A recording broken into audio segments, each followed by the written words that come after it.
Estimados colegas, queridos amigos, tengo el agrado de dirigirme a ustedes para plantearles dos preguntas. ¿Sabemos cómo manejar adecuadamente la vía aérea? ¿Y cuándo tomamos la decisión de intubar al paciente?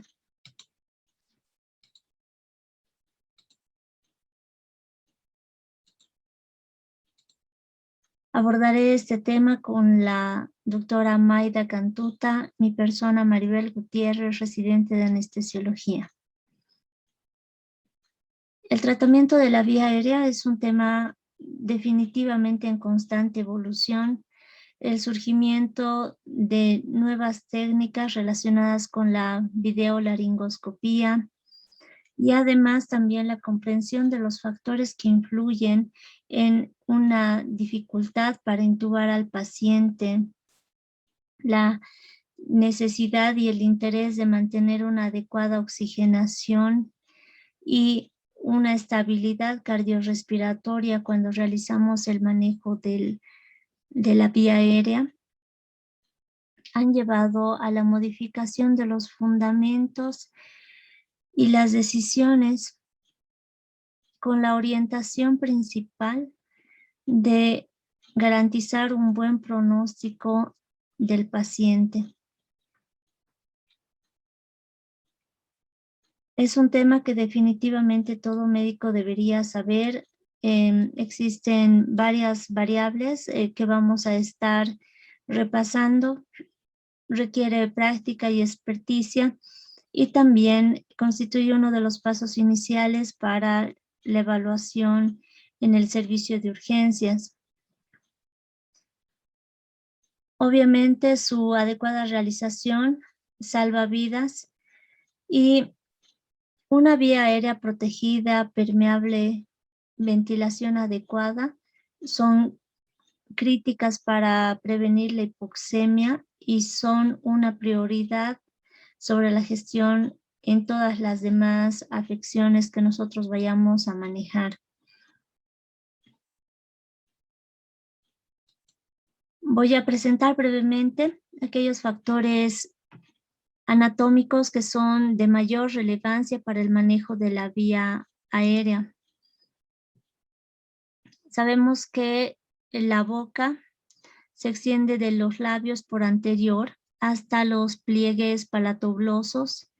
La nariz, por su parte, comprende la cavidad que va desde las narinas hasta las coanas en su parte posterior. La faringe es un tubo que mide aproximadamente 12 a 15 centímetros de longitud y se va a extender desde la base del cráneo hasta el cuerpo de C6, que corresponde al cartílago cricoides, y seguidamente continúa con el esófago. La faringe comunica con la nariz, con la boca y la laringe, de manera que se definen varios segmentos. La nasofaringe en su comunicación con la nariz, la orofaringe, su comunicación con la boca, y la laringofaringe, y por debajo de ella la hipofaringe. Básicamente la inervación de estas estructuras está dada por el nervio trigémino en la nasofaringe, la orofaringe por el glosofaringio y la laringofaringe y la tráquea por el nervio vago. Ahora, en la boca tenemos principalmente la lengua, cuyos 2/3 anteriores van a formar su piso, y debido al tamaño, a la movilidad y a su inserción, juega un rol importante en el mantenimiento de la vía aérea. Además, la cavidad nasal sabemos que está comprendida por 2 cámaras por la separación que se da por el tabique nasal y presenta proyecciones que vienen a ser los cornetes. El cornete inferior que podemos observar acá con su respectiva turbina viene a ser importante cuando nosotros usamos un dispositivo o un instrumento con fin de permeabilizar la vía aérea de manera nasofaringea. También en la faringe es necesario tomar en cuenta que tenemos al músculo cricofaringeo que va a actuar como esfínter a la entrada del esófago. Viene a ser la última barrera de regurgitación del contenido gástrico. Y básicamente, tanto en la inconsciencia o en la anestesia, este músculo va a perder la tonicidad, por lo tanto, todo contenido regurgitado puede ser aspirado posteriormente por las vías aéreas inferiores. Ahora, existen problemas que son altamente prevenibles en la vía aérea, es por eso que es importante su conocimiento. Por ejemplo, la falla en la evaluación adecuada de la vía aérea, el no reconocer la necesidad de una intervención de la vía aérea, la incapacidad para establecer una vía aérea y no reconocer la necesidad de ventilación, la incapacidad para reconocer la necesidad de un plan de vía aérea alternativo, el error al reconocer una vía aérea mal colocada, el uso de técnicas inapropiadas para asegurar la vía aérea o el desplazamiento de una vía aérea previamente establecida pueden producir muertes tempranas que obviamente deben ser reconocidos en el entorno en el que se da el manejo del paciente. Es por eso que es necesario identificar y manejar el compromiso de la vía aérea, potencialmente mortal principalmente, y reconocer los signos de obstrucción de la vía aérea, identificar qué vía aérea va a tener un compromiso súbito y completo, qué vía aérea va a tener un curso insidioso parcial o aquellas que sean progresivas y recurrentes.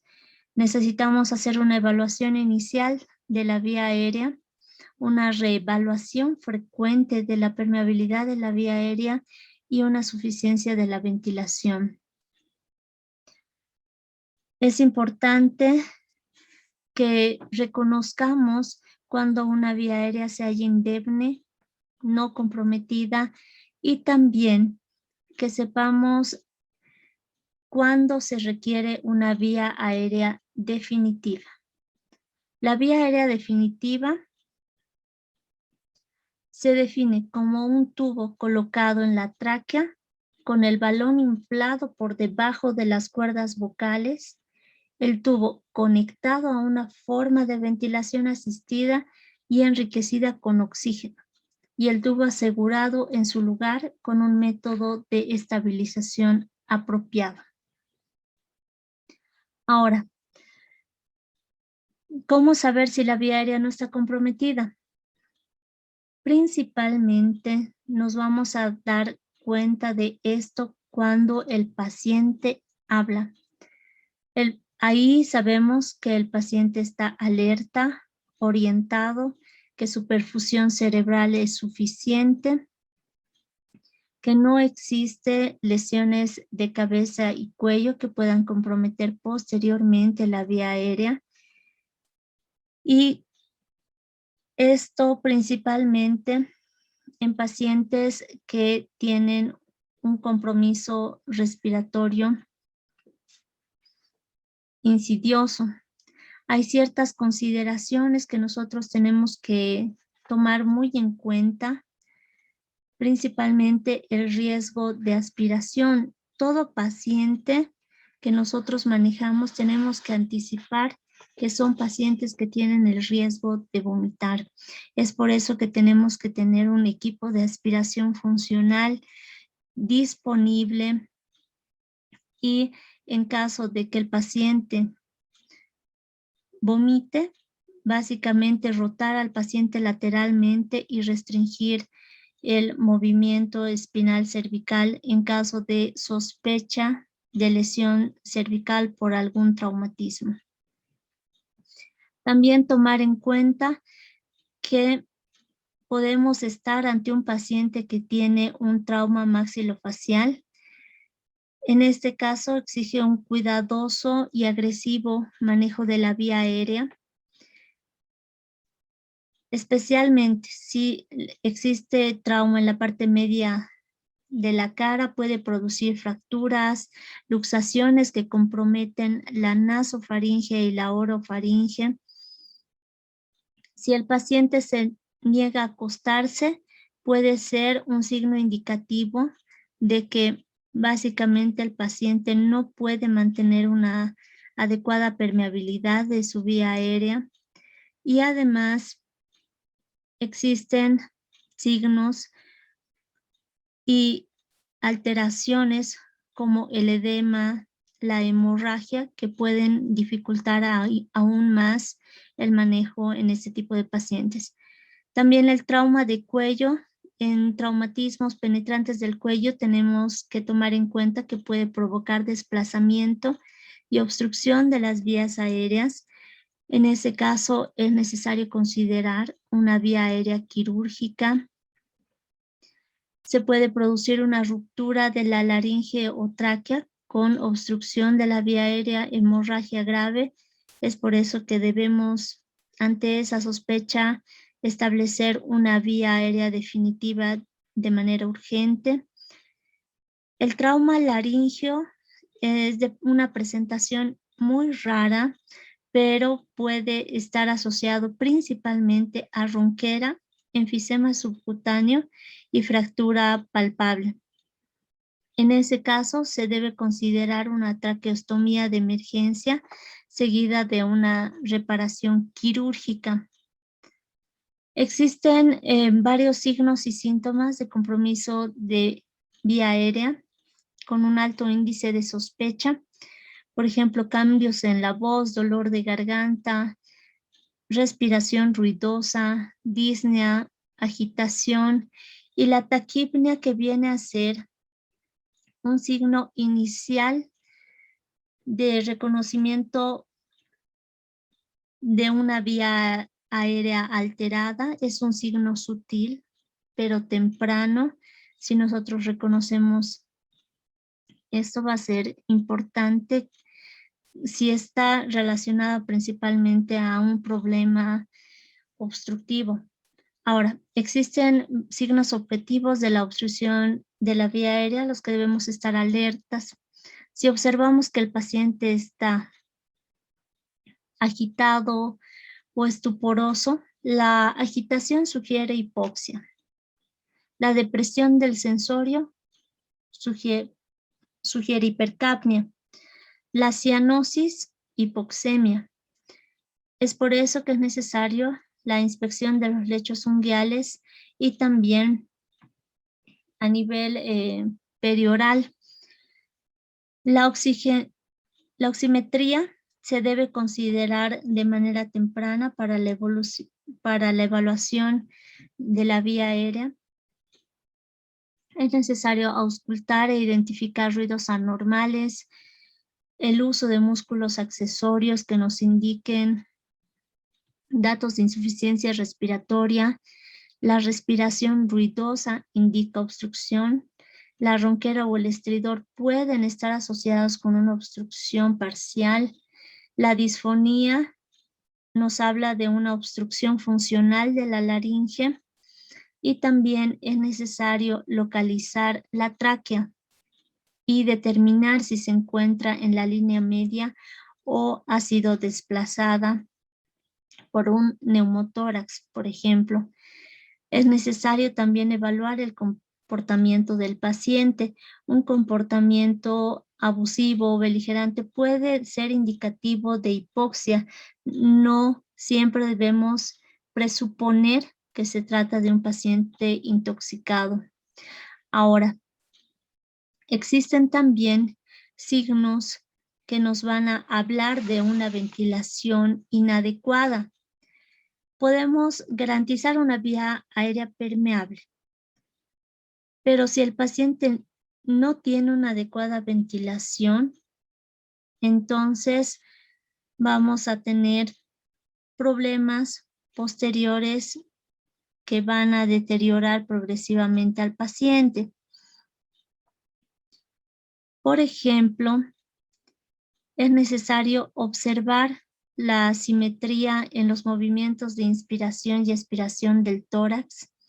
Es necesario auscultar ambos hemitórax en busca de sonidos respiratorios que nos alerten de una lesión torácica y también usar el oxímetro de pulso para tener información acerca de la saturación de oxígeno y la perfusión periférica del paciente. La ventilación puede verse comprometida por tres cosas principalmente: la obstrucción de la vía aérea, una alteración de la mecánica ventilatoria y la depresión del sistema nervioso central. Por ejemplo, debemos considerar que hay pacientes que pueden tener un trauma directo al tórax con alteración de la ventilación, respiración rápida superficial e hipoxemia. En pacientes ancianos y las personas con disfunción pulmonar preexistente van a tener un riesgo de falla ventilatoria.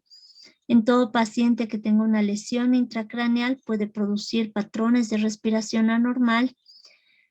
En pacientes que tengan lesión de la médula espinal cervical, también se puede ocasionar una parestesia o parálisis de los músculos respiratorios, especialmente si las lesiones son por debajo del nivel C3, que si bien se va a mantener la función diafragmática, pero la función de los músculos intercostales y abdominales va a producir un patrón de sube y baja, o una respiración abdominal o respiración diafragmática que básicamente va a ser ineficiente, con respiraciones rápidas, superficiales, que terminarán en un desajuste en la ventilación-perfusión.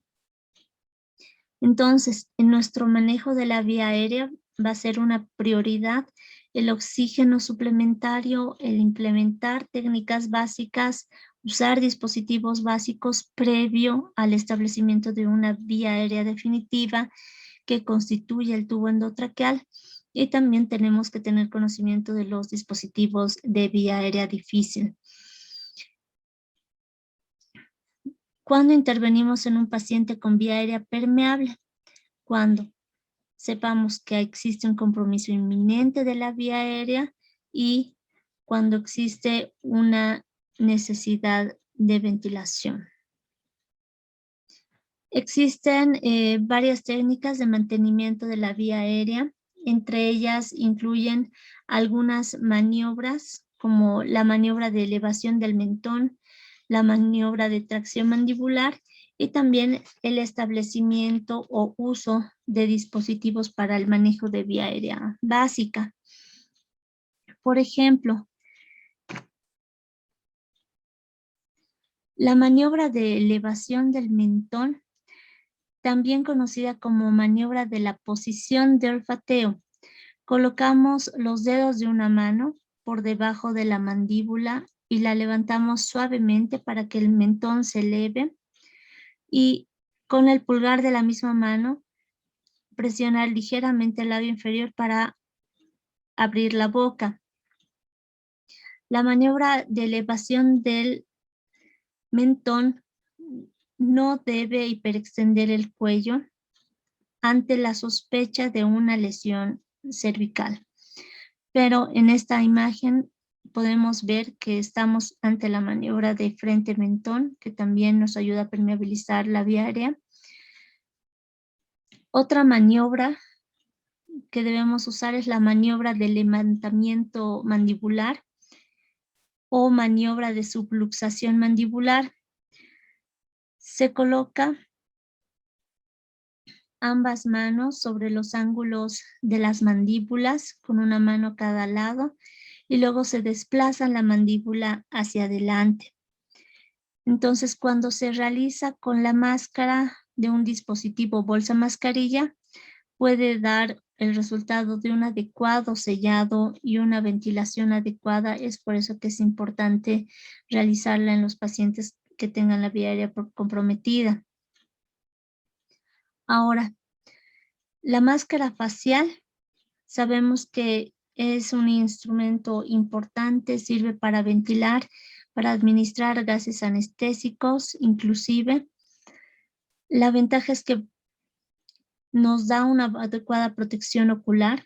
En caso de emesis, es necesario que nosotros acoplemos perfectamente para evitar las fugas. La técnica ventilatoria se realiza con una mano, aunque puede esto ser dificultoso en pacientes obesos, en pacientes que tengan micrognatia, retrognatia o pacientes que tengan barba. La ventaja de la máscara facial es que no es traumática, no asegura la vía aérea, no permite manos libres y no permite una relajación muscular. Sin embargo, es una adecuada alternativa. Ahora, cuando hablamos de la máscara, vamos a hablar también de la ventilación bolsa-máscara. Es la forma inicial de brindar una ventilación si el paciente lo requiere. Y vamos a depender de tres cosas. Que el paciente tenga una vía aérea patente con el posicionamiento, las maniobras y haber descartado que el paciente tenga una obstrucción. Que tengamos un sello adecuado en posición en C y una ventilación apropiada con un volumen tidal o volumen corriente de 8 a 10 cc por kilogramo, una frecuencia respiratoria de 5 a 6 segundos y no más de 20 centímetros de agua. Ahora, aquí podemos ver cómo se ve el acople cuando se realiza con una sola persona y cuando se realiza con dos personas. Y me gustaría que pongan atención al video que vamos a ver enseguida.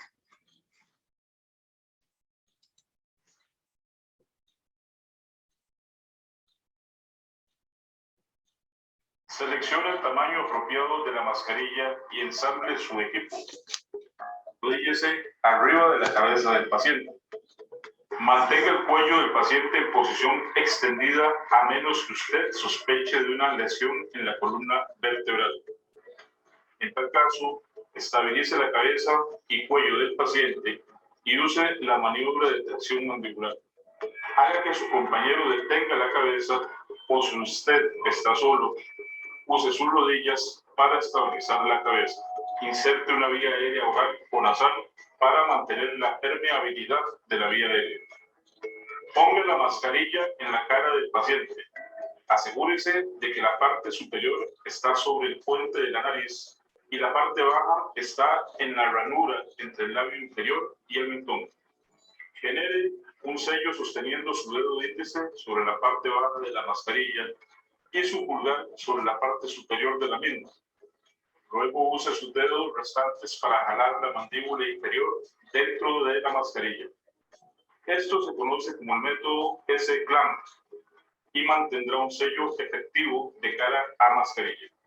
Apriete la bolsa con su otra mano hasta que vea una adecuada elevación del tórax. Realice esto de una manera rítmica, una vez cada 5 segundos para un adulto o una vez cada 3 segundos para infantes y niños. En pacientes con RCP en el desarrollo y una vía aérea avanzada en su lugar, como un tubo endotraqueal, la vía aérea de mascarilla laringea, use una frecuencia simplificada de ventilación de una respiración cada 6 segundos, sin pausar las compresiones del tórax. Bien. Como mencionaba en el video, podemos permeabilizar aún más la vía aérea con una vía aérea nasofaringea o una vía aérea orofaringea. La vía aérea nasofaríngea se inserta por la fosa nasal hasta la orofaringe posterior. Tiene que estar bien lubricada y tiene que ser colocada en una fosa nasal no obstruida. Si es que existe dificultad, no intentar en pacientes que tengan una sospecha de fractura de lámina cribiforme. Una de las ventajas de la vía aérea nasofaríngea es que el paciente puede estar consciente o inconsciente porque no desencadena reflejos de la vía aérea en su colocación. También se puede usar en pacientes con trauma, pero esto está debatido por lo que he mencionado antes. Y la forma de medirlo es desde la narina hasta el ángulo de la mandíbula. Ahora, la vía aérea orofaríngea se inserta en la boca, detrás de la lengua. Es una de las técnicas más usadas y preferidas el colocar la cánula orofaríngea o de Gödel.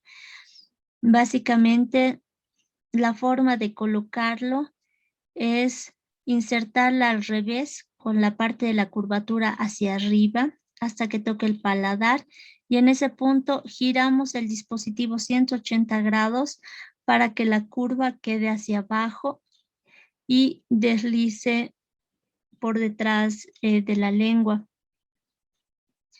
Este método debe ser realizado en pacientes inconscientes porque desencadena reflejos de la vía aérea. Bien, no utilizar en niños porque rotando el dispositivo se puede dañar la boca y la faringe. En un niño se puede optar por el uso de abatelenguas, por ejemplo, teniendo cuidado de no bloquear la vía aérea.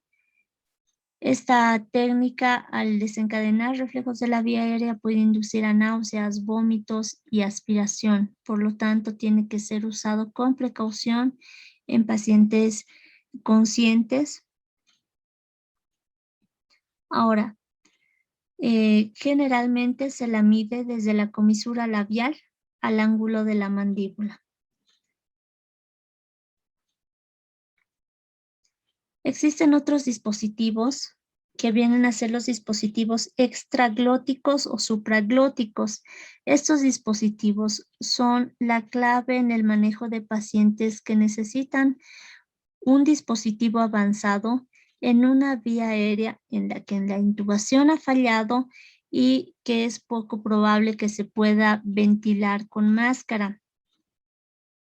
Uno de los principales componentes que nosotros tenemos, es decir, uno de los principales artefactos o dispositivos viene a ser la máscara laríngea.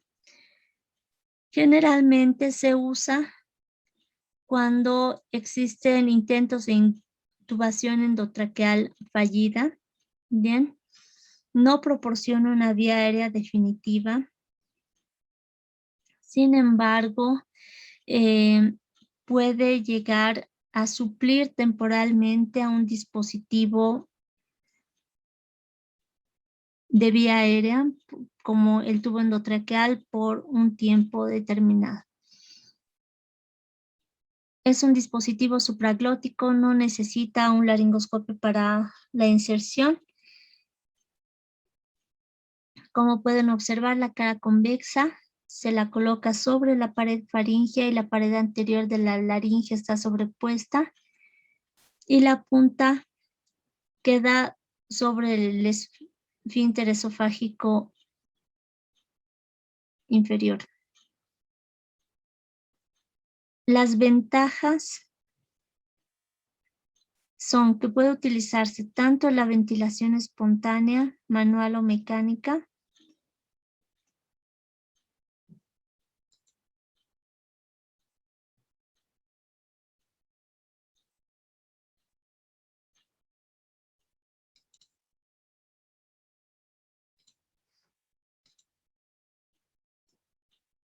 Ahora, las ventajas, como les decía, es que puede utilizarse tanto en ventilación espontánea, manual o mecánica.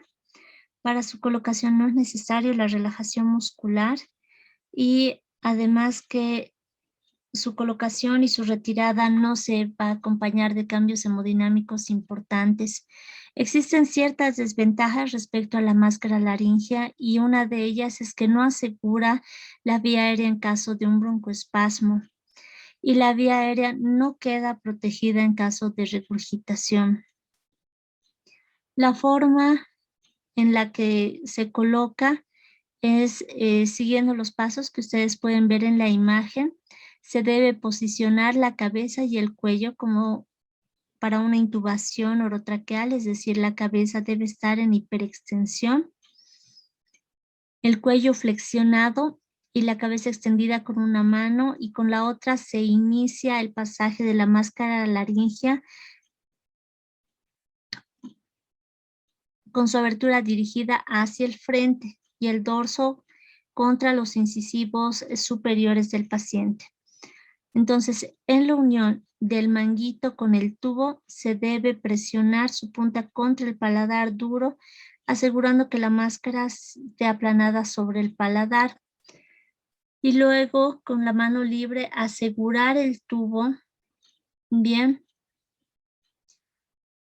y introducir la máscara laringea hasta que uno sienta una resistencia elástica. Debe estar correctamente posicionada con su extremo presionando el esfínter esofágico superior y se debe verificar nuevamente, bien, que permanezca alineada con la nariz del paciente. Se infla el manguito con una cantidad de aire recomendada en cada modelo que se encuentra indicada incluso en cada una de las máscaras laringeas y luego conectarse a un circuito ventilatorio, observar la expansión torácica, auscultación pulmonar para tener certeza del posicionamiento e idealmente contar con capnografía para poder determinar que estamos con un adecuado intercambio gaseoso. Ahora, una versión de la máscara laringea es el iGel. Está hecha de un termoplástico suave con textura de gel. Es un dispositivo extraglótico. Tiene forma de espejo de las estructuras faríngeas, laringeas y periglóticas. La ventaja es que no hay necesidad de inflarlo y se puede evitar traumatismos por compresión. Es uno de los dispositivos con los que contamos nosotros en el hospital y obviamente este no requiere el inflado del balón. Existen tubos laringeos más modernos como el tubo laringeo para la intubación, el TLI, que viene a ser una evolución del dispositivo que permite una intubación a través de la máscara laringea. Obviamente no se considera todavía como una vía aérea definitiva, sin embargo es de fácil manejo. Ahora, también se puede optar por el manejo de la vía retroglótica con el uso de una vía aérea esofágica multilumen o como se suele denominar el combitubo. Bien, uno de los puertos va a comunicar con el esófago y el otro de los puertos con la vía aérea. Ahora, es necesario que el personal que use este dispositivo esté entrenado y ver qué puerto ocluye el esófago y cuál proporciona aire a la tráquea. Corresponde o viene a ser un tubo de doble luz de 13 milímetros de diámetro y 24 centímetros. Protege contra la aspiración, de ahí su ventaja en relación a la máscara laringea. No es apto para niños menores de 1 1.5 metros. Bien. Y también es necesario saber que tiene dos balones. Un balón de 100 ml que va a ocupar el espacio entre la base de la lengua y el paladar blando, y otro balón de 15 a 10 ml que lo que va a hacer es un neumotaponamiento del tubo traqueal para cerrar la luz traqueal si el tubo se encuentra en la tráquea, o la luz esofágica si se encuentra en el esófago. Aquí podemos ver cómo existen varios orificios faringios en el combitubo, que es a través de los cuales nosotros vamos a poder oxigenar al paciente. Y aquí también vemos que tiene dos lúmenes, un lumen faríngeo, un lumen traqueoesofágico, y cómo se van insuflando tanto el balón faríngeo y el balón traqueoesofágico a través de ellos. Entonces, básicamente la técnica es con una mano se levanta la lengua y la mandíbula, y con la mano dominante se introduce el tubo hasta una marca de referencia de los incisivos del paciente. El manguito faríngeo se va a inflar con 10 ml de aire y posteriormente, distal, vamos a insuflar el otro manguito. Se puede iniciar la ventilación por el primer tubo, pero si hay distensión abdominal, se ventila por el segundo tubo. Existen ciertas indicaciones para el uso del combitubo, como anormalidades faciales congénitas en pacientes que tienen micrognatia o macroglosia, que obviamente corresponden a vías aéreas difíciles. También en pacientes que tengan anormalidades en la columna cervical, pero está contraindicado en pacientes que tengan una altura menor a 1.5, en que hayan ingerido cáusticos o que tengan una patología esofágica proximal. Ahora, habíamos mencionado la vía aérea difícil. No es muy clara su incidencia. Bien, se habla que existe una intubación difícil en el 10 al 30% de los casos, una ventilación difícil en el 3%, pero sin embargo, obviamente esta epidemiología viene cambiando drásticamente. Ahora, ¿cómo podemos predecir una vía aérea potencialmente difícil? Existen predictores anatómicos, existen predictores patológicos que vamos a revisar rápidamente, pero básicamente así a simple vista podemos observar que es difícil cuando existe trauma, deformidad maxilofacial, una apertura bucal limitada, en la anatomía una barba, un cuello corto, grueso, un retroceso de la mandíbula.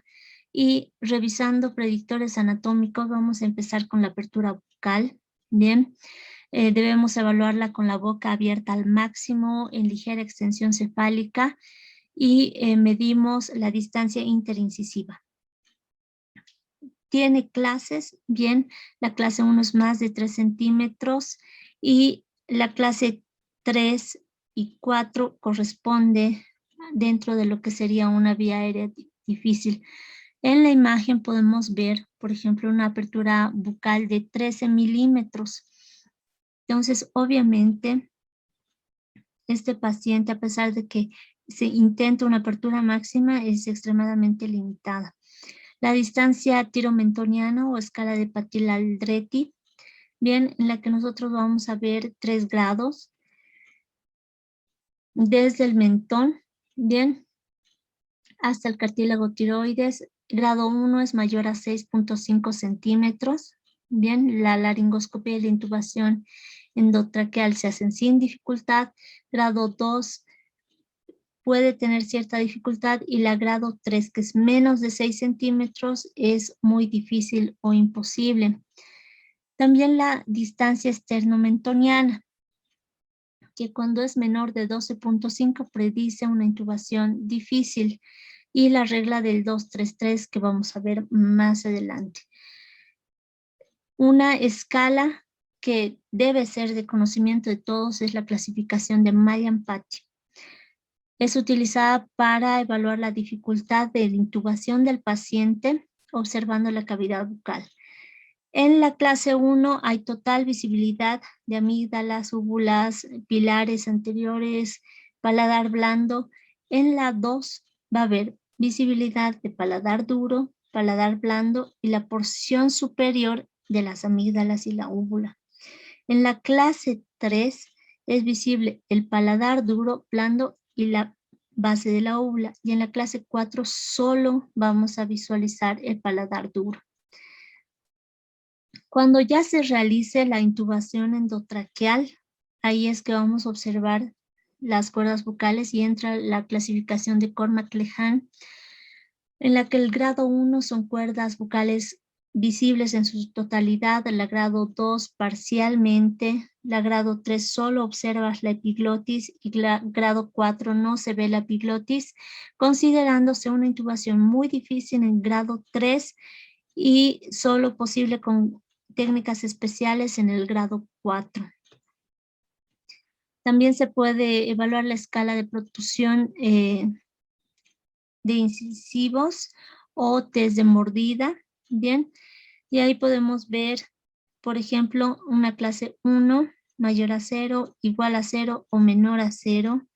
Y la clase 3 es la que se asocia a una intubación dificultosa. Habíamos comentado previamente que la movilidad cervical es importante para nosotros tener una adecuada visualización de la vía aérea y también para lograr una adecuada, más que estabilización, para lograr, que el eje laringio, faringio y oral estén completamente alineados, es necesario valorar la movilidad del cuello. Eso se puede realizar gracias a la escala de Bell-Hosdor, que vemos la movilidad superior a 35 grados, es un grado 1. Bien, el grado 3 y 4. En el grado 3 solo el 2/3 partes de los 35 grados puede moverse. Y el grado 4 no hay extensión cervical. Entonces, obviamente eso predice una intubación dificultosa. Ahora, existen otros predictores patológicos. Por ejemplo, el tamaño de la cabeza, si el paciente es hidrocéfalo, si presenta craneosinostosis, meningocele. Existen síndromes congénitos específicos como el Pierre-Robin, Sjögren, Treacher-Collins, enfermedades metabólicas, problemas de la movilidad del cuello por artritis reumatoide, espondilitis anquilosante, la apertura bucal limitada, macroglosia, edema laringio, hipertrofia amigdalina, o también cuando existen infecciones de la vía aérea, una angina de Ludwig, abscesos retrofaringios, difteria, el tétanos o una vía aérea pequeña que se consideran ya patológicos. Una de las escalas que nos ayuda a valorar la vía aérea en un paciente traumatizado y como mnemotecnia viene a ser muy útil y se ha demostrado su utilidad en varios tipos de ambiente, incluso en la evaluación preanestésica, bien, y también en la valoración en pacientes con trauma es la escala de Lewin. L de Luke, examinar en busca de una lesión o trauma que pueda producir una ventilación difícil, por ejemplo, la boca o mandíbulas pequeños o un traumatismo facial. La E, evaluate, evaluar la regla del 3-3-2, que podemos ver en la imagen, la distancia interincisivos 3 traveses de dedo, distancia mentoidea 3 traveses de dedo y la distancia de la tiroides al suelo de la boca 2 traveses de dedo. Es importante la consideración de que de preferencia esta medición se haga tomando en cuenta los dedos del paciente. Bien. M de mouth, apertura de la boca, y en aquí nosotros ya usamos lo que es la clasificación de Malampati mayor a 3. O obstrucción, en el caso de que exista cualquier afección que cause dificultad en la vía aérea y en la laringoscopía, por ejemplo, la epiglotitis, abscesos amigdalinos y NEC, movilidad del cuello. Especialmente la presencia de collarín, imposibilidad de extensión del cuello por alguna patología asociada. Ahora, primero es necesario que la persona que vaya a realizar el manejo de la vía aérea esté preparado, que tenga un aspirador, que tenga oxígeno disponible, los diferentes dispositivos de vía aérea, cánulas orofaringeas, nasofaringeas, tener un dispositivo bolsa máscara, laringoscopio, su guía de intubación orotraqueal, dispositivos extraglóticos, oxímetro de pulso, detector de CO2, tubos endotraqueales, medicamentos para poder realizar un adecuado manejo. Aquí podemos ver un esquema de decisiones de la vía aérea que es propuesto por el ATLS. Hay diversos algoritmos, bien, pero si nosotros tomamos en cuenta uno y lo aprendemos, me parece que es lo más adecuado y este es relativamente simple. Lo principal es preoxigenar al paciente. Bien, se lo puede hacer con la bolsa máscara, con una cánula oral o una cánula nasal. Si es posible oxigenar, evaluar la anatomía de la vía aérea para determinar si existe facilidad para intubar. Podemos usar el mnemotécnico Lehmann. Ahora, si es fácil realizar la intubación, bien, intubación asistida con medicamentos, presión cricoidea en caso que sea necesario, bien, pero si no es posible oxigenar, tenemos que ver la posibilidad de tener una vía aérea definitiva o una vía aérea quirúrgica. Ahora, si determinamos que con el mnemotécnico Lehmann la vía aérea es difícil, pedir ayuda si está disponible. Si es fallida, considerar bien el uso de dispositivos supraglóticos como la máscara laringea, el combitubo y también considerar la intubación en paciente despierto. Para establecer una vía aérea definitiva o en un paciente con un traumatismo laringeo, por ejemplo, una vía aérea quirúrgica. Por mi parte, llego a la conclusión que el objetivo primario va a ser establecer en cualquier paciente una ventilación y una oxigenación adecuada. Y la mejor herramienta para predecir un evento adverso es tener presente la posibilidad de ocurrencia y estar alerta. Siempre tomar en cuenta que van a existir factores que de una u otra manera pueden influir negativamente en el procedimiento que nosotros vayamos a realizar sobre la vía aérea, porque sabemos que la incapacidad de lograr una vía aérea permeable puede producir unas consecuencias nefastas como un daño cerebral irrecuperable, por ejemplo.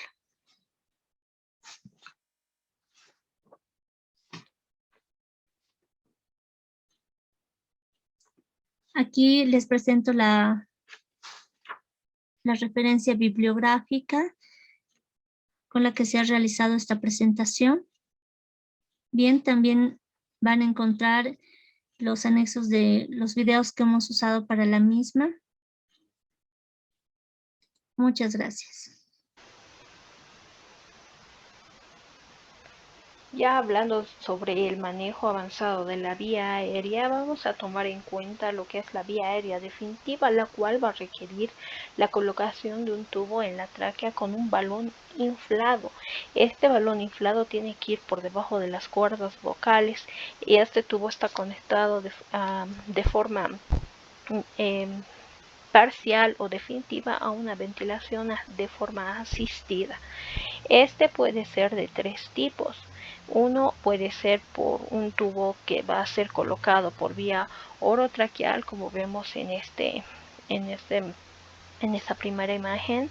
Otro puede ser por un tubo colocado a través de la nariz, que sería el siguiente, que sería una intubación nasotraqueal. Y por último, ya entrándonos a una vía del área quirúrgica, que sería una cricotiroidotomía o una traqueostomía, dependiendo, ¿no? Y las indicaciones ya para considerar una vía aérea definitiva van a ser dos. Uno, que haya una necesidad de proteger la vía aérea, esta principalmente para fracturas maxilofaciales severas, en las cuales haya un riesgo de aspiración, ya sea de sangre o de vómitos, y las cuales puedan ingresar hacia nuestra vía aérea, ¿no?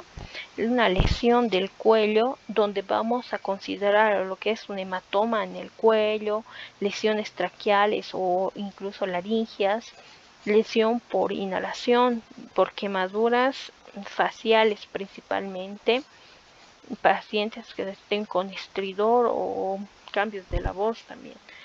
Otro, necesidad de ventilar u oxigenar. Esa es otra indicación para vía aérea definitiva, en la cual el paciente va a presentar un esfuerzo respiratorio inadecuado, principalmente en aquellos pacientes que presentan taquipnea, hipoxia, hipercapnia, cianosis, o en aquellos pacientes que presenten un compromiso neurológico con Glasgows menores a 8. ¿Cuál es la técnica de intubación endotraqueal? Primero tenemos que tener conocimiento de lo que es la glotis, en el cual vamos a visualizar, al realizar el momento de visualizar la laringoscopía, visualizamos la epiglotis, que está en forma de U en los adultos, y en los niños pues en forma ojival. Segundo elemento a visualizar va a ser la vallécula. Este es un acuerdo anatómico muy importante, ya que en la vallécula nosotros vamos a calzar la punta de la pala del laringoscopio. Otra estructura a visualizar va a ser la tráquea. Incluso se puede llegar a visualizar los cartílagos traqueales. Otra estructura va a ser las cuerdas vocales. Entonces, es importante considerar que todo paciente, ya sea que tenga un padecimiento de un paro cardiorrespiratorio, o es un paciente de urgencias, por lo cual es considerado paciente con estómago lleno, entonces en el cual, si es que nosotros requeriríamos realizar un manejo avanzado de la vía aérea, debemos considerar a este paciente como estómago lleno. Es por eso que debemos realizar una secuencia de intubación rápida. Por lo tanto, debemos ir a hacer estos pasos, que son como un mnemotécnico de las P's, las cuales nos sirven para alistar nuestros instrumentos para el momento de realizar la intubación orotraqueal. La primera P, que consiste en preparar nuestros instrumentos, la cual debe ser realizada en menos de 10 minutos, inclusive antes de ella, de la pérdida de la conciencia y el parálisis neuromuscular. Otro paso a seguir es la preoxigenación, la premedicación, que es en menos de 3 minutos. Ya entrando en minuto, ya va a haber una pérdida de la conciencia y parálisis neuromuscular. Por lo tanto, al paciente debemos posicionarlo e incluso en algunos casos realizar la presión cricoidea posteriormente realizar la laringoscopía, esto en menos de 45 segundos posterior ya a que el paciente sea relajado, con relajantes neuromusculares obviamente, y ya menos, como vemos aquí en un minuto, ya todavía menos, realizar el paso y la comprobación del tubo endotraqueal. Entonces vamos a ir desarrollando paso a paso todo esto. En esto es la preparación, la primera P, ¿no? Entonces aquí preparamos todos nuestros materiales a utilizar, verificar incluso el correspondiente funcionamiento de cada uno. Entonces empezamos con lo que es el laringoscopio, el cual vamos a ver que hay de diferentes números, 1, 2, 3 y 4. El número más utilizado para intubación orotraqueal en paciente adulto es el número 3 y el 4, dependiendo de la estatura del paciente. Siempre tenemos que verificar el correcto funcionamiento de este, que principalmente que haya buen calzado entre ambos y que la luz esté funcionando. Como segundo alistar es el tubo orotraqueal. El mismo viene de diferentes tamaños, pero en pacientes adultos principalmente se prepara el número 7, 7, 5 y 8. Se recomienda que para mujeres se utilice el número 7, 5 y para varones el número 8. Y ya al visualizar la glotis, al realizar la respectiva laringoscopía y dependiendo de la experiencia del operador, ya escoge un número, incluso se puede poner 8, 5, 8 para mujer y 9 incluso para varones, dependiendo de el tiempo de la intubación o el tiempo de la intubación que requiere el paciente, ¿no? Otro es el ambú, que nos va a servir para realizar la correspondiente ventilación del paciente, el estetoscopio que nos va a ayudar a verificar el correcto posicionamiento del tubo orotraqueal.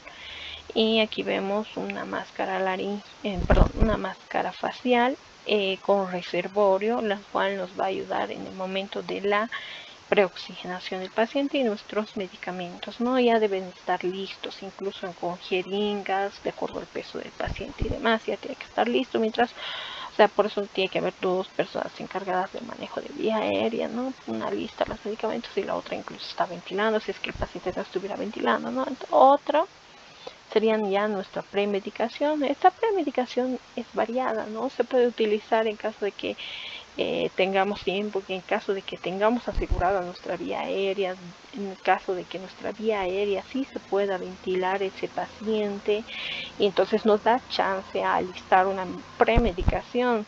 Se puede dar un ansiolítico a estos pacientes, en este caso sí y no. Entonces vemos la posibilidad de dar un ansiolítico. Si es el caso de niños se utiliza atropina. Los opioides, que siempre y cuando estos se deben administrar evitando la depresión respiratoria en estos de manera lenta, no de manera brusca. También se puede administrar antiácidos, es ideal para disminuir sobre todo daño pulmonar en caso de aspiración, ya que estos van a aumentar el pH del contenido gástrico. También se puede dar procinéticos, metoclopramida, que aumenta el tono del esfínter esofágico inferior y nos ayuda a un vaciamiento, ya que induce el peristaltismo, ¿no? Otro punto es la preoxigenación. En esta preoxigenación es muy importante ver esta preoxigenación, ya que nos va a ayudar a eliminar todo exceso de nitrógeno que hay en la vía aérea, o sea, a la desnitrogenización. Esta se lo puede realizar con presión a ventilación positiva antes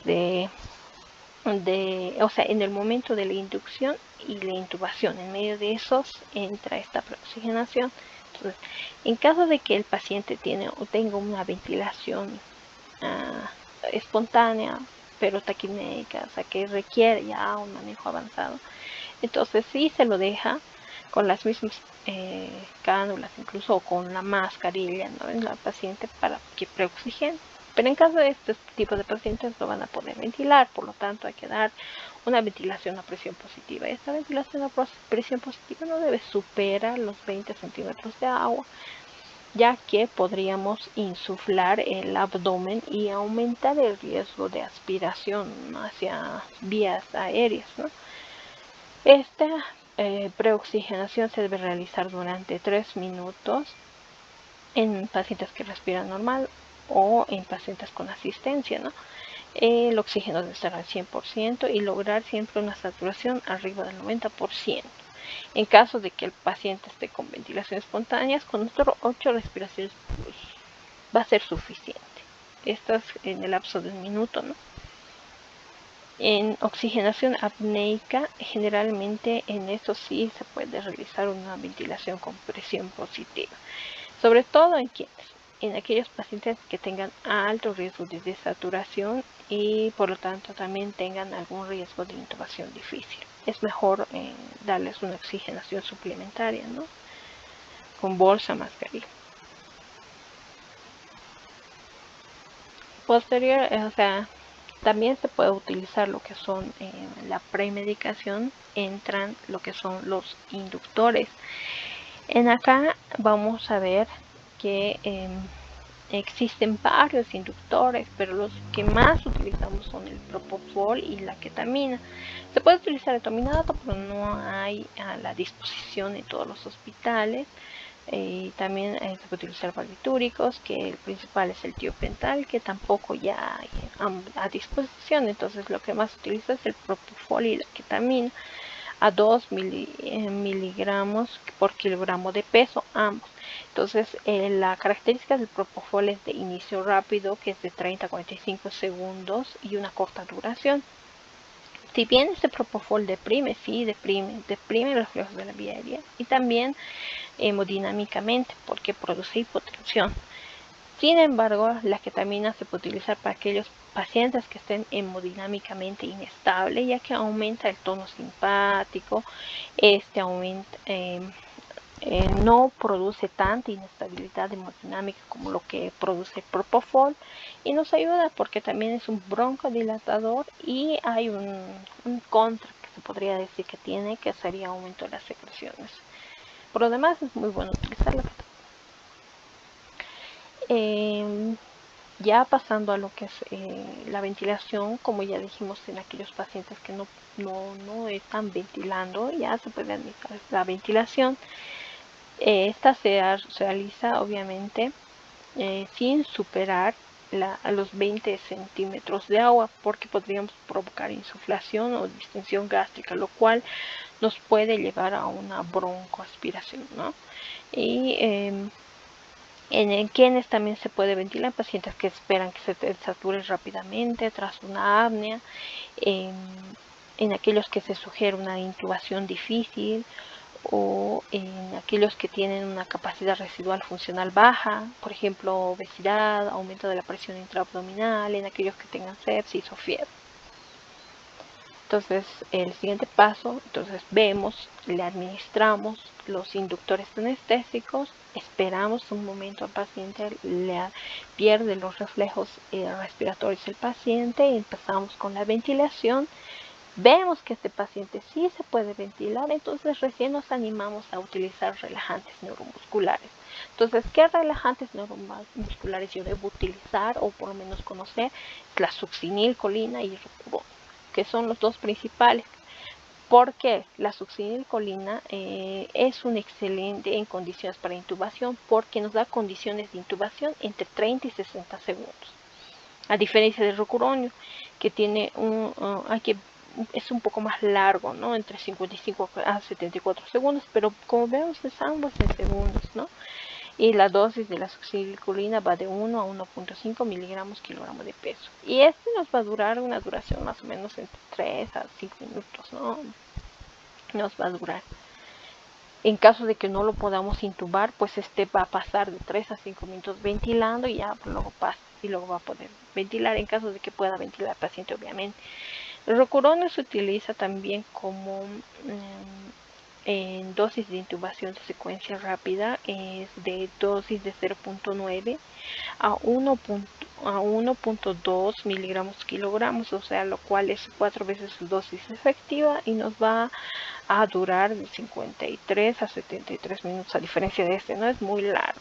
O sea, si ponemos rocuronio nos va a durar ese tiempo, ¿no? Pero como hemos visto, hay a veces este medicamento en urgencias, pero también hay mucho más entonces por lo tanto debemos saber la dosis y el tiempo y demás.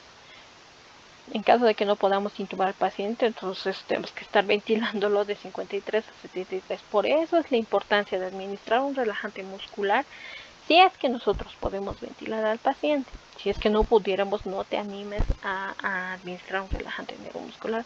Los otros medicamentos que también tenemos a disposición es el becuronio y el cisaltacuro, que es a esas dosis, ¿no? Pero los más utilizados son estos dos primeros. La posición del paciente, que es otra P, ¿no?, que debemos poner. Entonces, una vez ya realizada, colocada los medicamentos, ventilado el paciente, colocado el relajante, debemos posicionar para poder realizar la laringoscopía. Entonces, ¿cuál es la posición? La posición de olfateo, donde la cabeza es hacia arriba, está hacia arriba y disminuye el riesgo de regurgitación pasiva. Te dice que se puede poner una almohada debajo de la cabeza o también se puede poner una rampa, una especie de almohadas así elevadas. Esto pareciera que fuera incómodo, sin embargo facilita lo que es la laringoscopia y por ende la intubación orotraqueal en estos pacientes, sobre todo en pacientes obesos. Entonces, como vemos, en el primer dibujo vemos el paciente, la cabeza del paciente debe estar a nivel de epigastrio de lo que es el que va a realizar la intubación, ¿no? Vemos aquí, sostenemos y realizamos alineación de ejes. ¿Cómo? Realizando hiperextensión, haciendo la maniobra frente, ¿no? Entonces hacemos una hiperextensión ligera de la cabeza y alineamos los tres ejes, tanto orales, tanto faringio como laringio, ¿no? Entonces esos tres ejes se van a alinear al realizar esta maniobra. Como vemos, hay una hiperextensión a nivel cervical. Esto debemos evitar en qué pacientes, en pacientes que hayan sido politraumatizados, en pacientes que tengan alguna lesión a nivel cervical o incluso en pacientes que padezcan artritis reumatoidea por la misma lesión que se podría ocasionar al realizar esta hiperextensión. Entonces ya al realizar la laringoscopía, lo que primero tenemos que hacer es calzar el laringoscopio, introducirla por la comisura labial derecha, abatir la lengua hacia el lado izquierdo, introducir hasta donde les dije, hasta la vallécula, ¿no? Entonces en este caso la hoja que se va a utilizar es una hoja Macintosh curva. En pacientes adultos se utiliza esa hoja, que para la que más utilizamos, la número 3, ¿ya? Y llegamos hacia lo que es la visualización de la glotis, que ya hemos visto la epiglotis, la cuerda vocal y dentro la tráquea. Incluso en aquí se puede ver los aritenoides más. Entonces, ¿cómo es lo que se debe hacer de manera correcta? Es tracción hacia adelante y hacia arriba, siendo un ángulo de 45 grados. Lo que no se debe realizar es este movimiento, flexión de la muñeca, y hacer un palanqueo hacia el examinador, ¿no? Entonces, eso es lo que se debe evitar. Entonces, visualizamos que la vallécula, la epiglotis, los aritenoides y las cuerdas vocales. Entonces, al realizar ya en la visualización, entonces nosotros procedemos a realizar la correspondiente intubación, introducción del tubo orotraqueal a través de las cuerdas vocales. Entonces nosotros tenemos el globito del tubo orotraqueal que debe apenas pasar las cuerdas vocales y dejarlo a ese nivel. Posteriormente sacamos el laringoscopio y como vemos aquí es el operador el que está agarrando el tubo orotraqueal. En ningún momento lo debe soltar para evitar la extubación o para evitar la progresión más del tubo orotraqueal. Entonces al realizar un movimiento de este puede extubarse, ¿no? O puede introducirse más y hacer una intubación selectiva en un solo pulmón, que generalmente es el lado derecho. Posterior a eso el otro ayudante debe hacer la insuflación del tubo, del manguito, del baloncito del tubo orotraqueal. Se puede realizar antes de antes de la intubación, en el momento de realizar la laringoscopía, la presión cricoidea, que es también llamada maniobra de Selix. En esta se hace una presión en el cartílago cricoides, lo cual va a presionar, se dice, mira como vemos aquí, presiona el esófago. Y si hubiera una regurgitación, evita que esa regurgitación salga y entre a vía aérea. Entonces, ¿nos ayuda? Sí, nos ayuda. Pero hay un inconveniente también, que esta maniobra nos puede dificultar la laringoscopía y por lo tanto también la ventilación por máscara. Por lo tanto, si es ya un médico entrenado ya en realizar intubaciones orotraqueales, se puede utilizar. Pero tampoco no se puede utilizar en pacientes con fracturas o que tengan un trauma de la columna cervical, ¿no? Entonces, la presión que se ejerce al realizar esta maniobra es de 10 newtons o 2.5 libras en pacientes que están aún ventilando y en pacientes que ya están inconscientes, en los cuales ya se ha realizado la medicación, relajación y demás, se puede emplear hasta 30 newtons. Entonces, ¿cómo confirmamos la posición correcta del tubo endotraqueal? Es por tres diferentes formas. La primera, que es la más objetiva, la más real y demás, es la verificación del ETCO2, o sea que es viendo la curva de capnografía en el monitor. ¿Ves esta curva y estás tranquilo, estás en vía aérea? Entonces igual la correcta formación de esta curva. Como segundo es la auscultación en 5 puntos auscultatorios para verificar la correcta intubación orotraqueal.